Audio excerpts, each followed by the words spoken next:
Hello, my name is Stephen Barba, and this is Parenthood and Children presentation for Sociology 323, California Baptist University.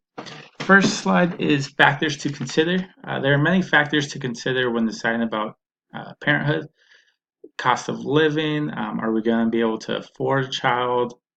How's this going to affect my happiness and my partner's happiness? Choosing, do I want to have a child? These are the three main factors that our book with Lamana, Reedman, and Stewart came up with, which are the rewards and costs of parenthood, how children affect couple happiness, and choosing to be child-free. First one is rewards and costs of parenthood.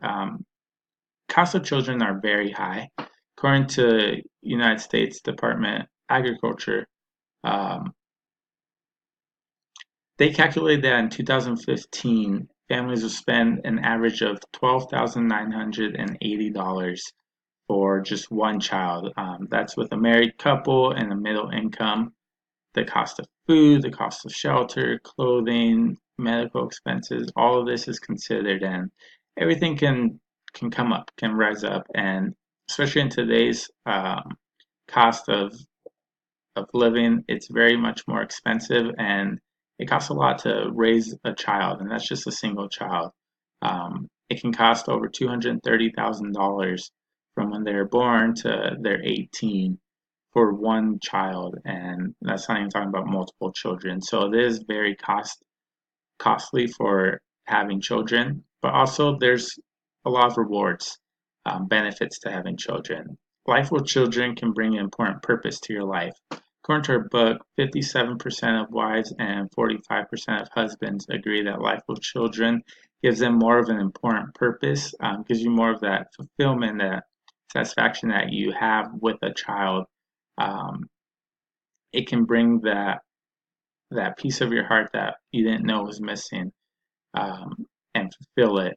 They say that there's no greater love than the love of your children, and seeing their milestones, their first smile, their first step, all the way to when they're older, graduating high school, getting their first job, them getting married.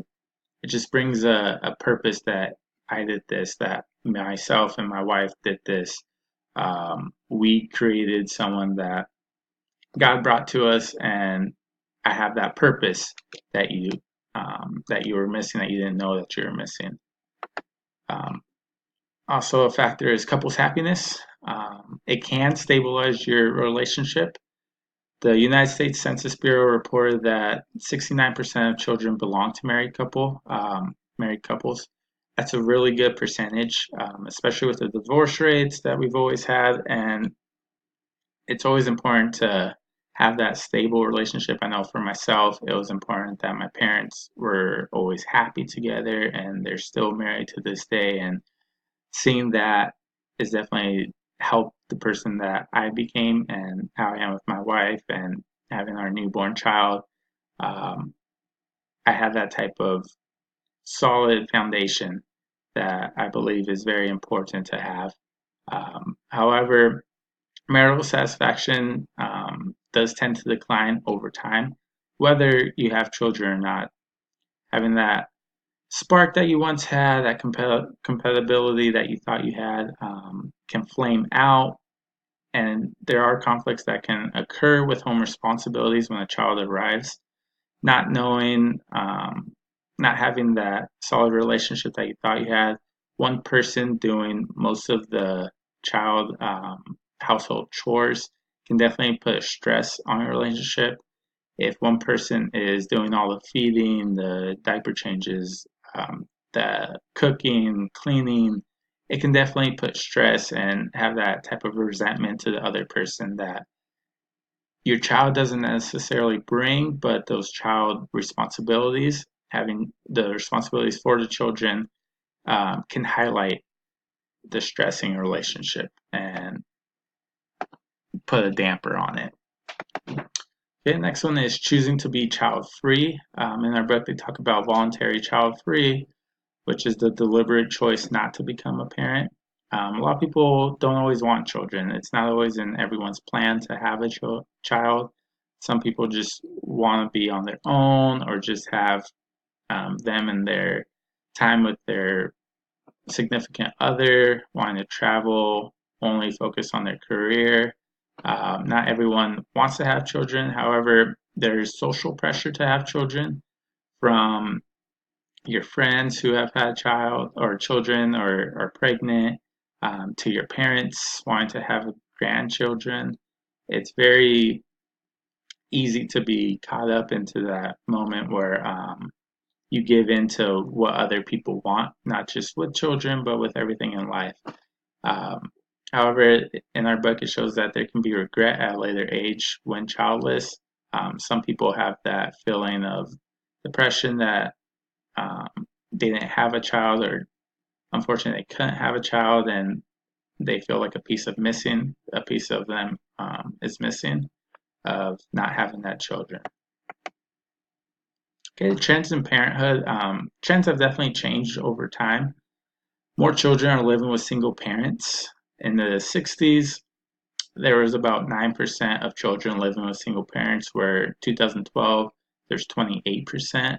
So a huge increase in percentages of single parents, which can be, again, like we talked about, cost.